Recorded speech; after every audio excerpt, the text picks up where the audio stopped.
questão do livro, tive pesquisando algumas coisas sobre detector de mentiras, tem uma questão da Mulher Maravilha. Como é que é essa história? Conta aí, porque acho que pouca gente sabe. Essa é uma história interessante, Leandro. Que bom que tu lembrasse disso. William Marston é um apaixonado pela verdade, né? Por conhecer o ser humano na sua integralidade. Então, ele começou as suas pesquisas buscando esse conhecimento, criando o detector de mentiras. Então, dá para se dizer que ele fez o primeiro detector de mentiras. Só que esse projeto dele não foi aprovado, né? Não deram crédito para o detector de mentiras. E ele continuou na busca da verdade e foi fazer as suas pesquisas, escreveu as emoções das pessoas normais, criou a metodologia de... Também não deram atenção para ele, porque continuaram não dando muito crédito para esse negócio de encontrar o melhor das pessoas e a verdade. Então ele encontrou uma outra forma, lúdica e divertida, de novo, falar sobre a transformação e encontrar a verdade nas pessoas.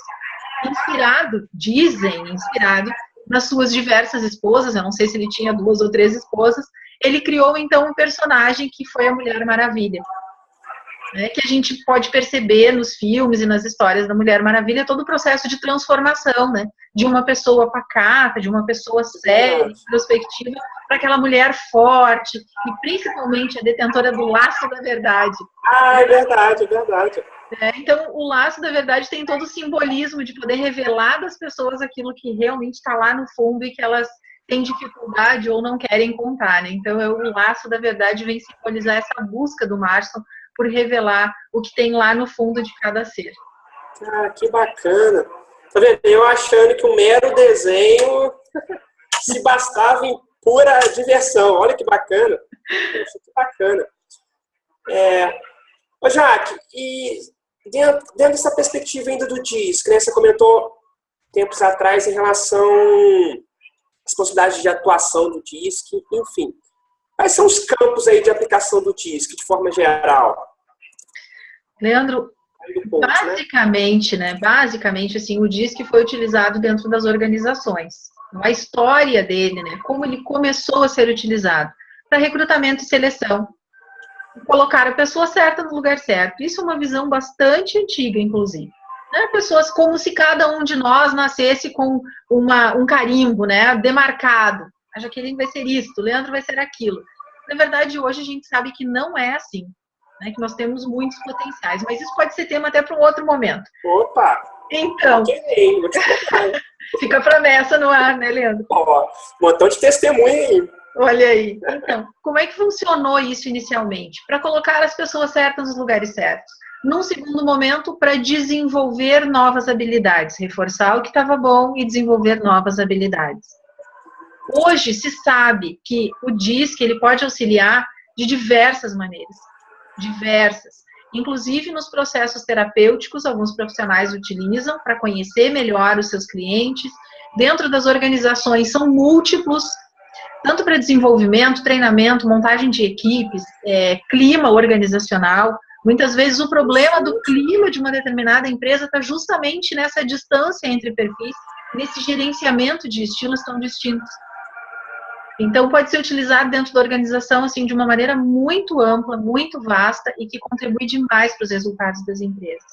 Nos processos terapêuticos, como eu já falei, e dentro do coaching, as utilizações também são inúmeras, porque muito se via há um tempo atrás que somente coach de carreira precisava utilizar o DISC, e somente ele poderia ter benefícios com a aplicação do assessment. Na verdade, autoconhecimento é uma premissa para qualquer processo de coaching financeiro, meu processo de coaching life, né, de relacionamentos, ou familiar, até mesmo no Kids. A gente não vai aplicar o assessment em criança, mas a gente pode aplicar o assessment em adolescentes e nos pais dessas crianças, para que eles compreendam o seu estilo comportamental e possam perceber que existem diferenças entre o seu estilo e o funcionamento daquela criança. E que esses estilos, essa soma de estilos, vai criar todo um ambiente e vai ter um funcionamento. E esse funcionamento, muitas vezes, ele pode estar descompassado, tendo alguém mais dominante, mais exigente, pedindo ou exigindo, cobrando comportamentos que não são naturais de outras pessoas. Então, as utilizações são inúmeras.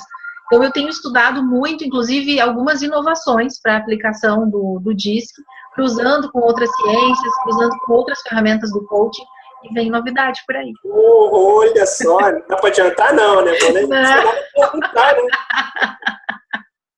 Interessante. Jaque, então agora eu fiquei imaginando aqui, né? Além de coach, profissionais de recursos humanos, líderes, empresários, empreendedores te procurando, agora pais, né? Eu vou até separar seu nome aqui, que acho que tem bastante gente aqui próximo. Interessante, não, interessante essa abordagem, né? De sair um pouco, aproximar o comportamento, né? Não se restringir a ambientes profissionais, né? Ou empresariais, coach, clínica, a empresa, o departamento de recursos humanos, mas trazer de uma forma didática, extremamente útil, de forma democrática para várias, né, para várias pessoas ali em ambientes familiares, relacionamentos diversos, né, pessoais, amorosos, e assim diante. Muito bacana, Leandro. Em termos de relacionamento amoroso, eu já vi uma história desse tipo aí, né, casais, né? Aconteceu também, não era a ideia inicial, né? Não era esse o objetivo, mas através de uma devolutiva com uma coach, aluna, né? Todos os meus alunos recebem a devolutiva, então durante esse momento ficou muito evidente para a coach que havia uma diferença muito significativa de perfis entre ela e o marido. E ela pediu para que o marido respondesse também o assessment, e com base nessas duas respostas, foi feito um encontro entre eles. Eles conseguiram negociar alguns comportamentos. Ficou muito evidente o que pesava para um e o que pesava para outro.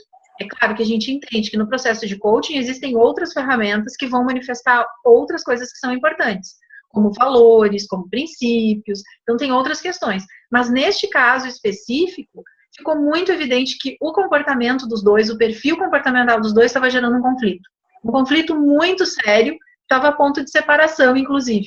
E depois desse momento, dessa negociação, eles conseguiram compreender melhor. Cada um compreendeu melhor o seu estilo e mais a necessidade do outro. Então, é muito bacana. As possibilidades são várias mesmo, né, Jaque? Coisas, às vezes, que a gente nem vislumbra no primeiro momento, né? Comportamento é comportamento, né? Exato. Sabes que um dos depoimentos mais lindos que eu recebi foi de uma aluna da minha primeira turma de formação, quando eu ainda nem vislumbrava a utilização do DISC dentro das famílias. Embora eu já utilizasse para a minha vida pessoal, eu não vislumbrava isso de uma forma macro, para ver como a gente ainda tem que ampliar a visão, né? Todos nós temos que estar sempre buscando isso. Então foi um depoimento muito lindo, porque no final da primeira aula a gente sempre busca um exercício. E esse exercício era de observação. Observar as pessoas, identificar o comportamento, buscar identificar os perfis comportamentais. Eu ensino algumas técnicas durante a aula e eles levam isso ao final para colocar em campo, para praticar, porque na verdade a gente vai aprender na prática. E o depoimento que eu recebi no início da segunda aula foi justamente esse.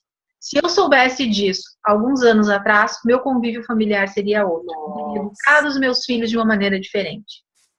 Então, não preciso nem dizer, né, que isso já valeu todo um investimento de tempo, de estudo, porque é realmente gratificante quando a gente percebe que a nossa contribuição, ela vai muito além de ensinar uma técnica, vai muito além de trazer um conhecimento teórico.